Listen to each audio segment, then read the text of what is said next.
Hi, I'm Hugh Evans and I'm CEO of the Global Poverty Project, and I'm here with Adam Taylor from World Vision to discuss the progress of the Global Citizen Festival. Thank you for being here today. I really appreciate it. Yeah, my pleasure. It's good to be here. So my first question for you is, what were your expectations of the Global Citizen Festival, and did you feel that it met your expectations?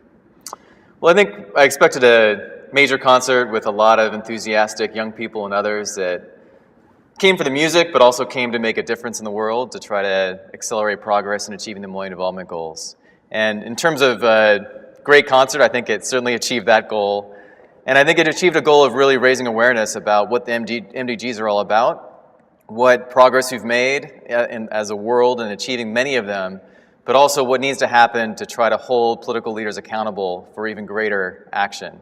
And that's certainly one of the major reasons that World Vision was excited about it. Can you remind us what your commitment was on stage? Yeah, certainly. So we committed to, over 3 years, spending $14.5 million to support our Child Health Now campaign, which is now running in almost 30 countries around the world. And it's in some of the countries that have the highest incidence of children dying before the age of 5 due to really, really preventable things like malaria and malnutrition.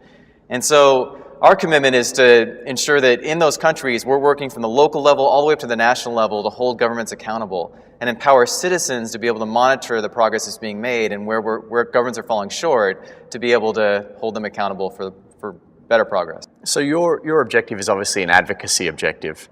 So you've had some amazing outputs already.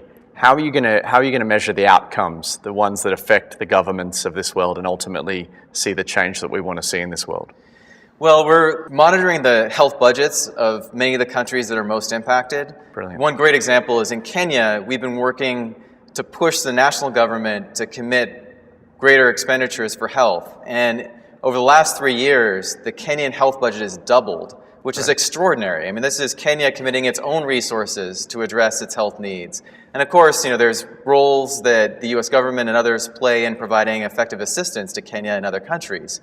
But we have to have a true partnership if the Millennium Development Goals are going to be achieved. It's about both what wealthy countries need to do and step up, and it's what many of the countries need to do themselves. And so that is the real beauty of solidarity, that activists on this side can support activists on that side. So I saw some great footage of you involved in the Global Citizen Festival. You were on stage, you were looking very excited. Tell me how it was for you personally. What was it like being up there? It's definitely thrilling. It's exhilarating to stand in front of thousands and thousands of people. I thought it was remarkable to see the response and how enthusiastic the crowd was. I had a chance to share some of my personal story. I mean, literally, when I was at the concert, my wife was pregnant with our second child. I remember you saying, yeah. And he was fortunately born healthy, almost 10 pounds healthy on January 14th.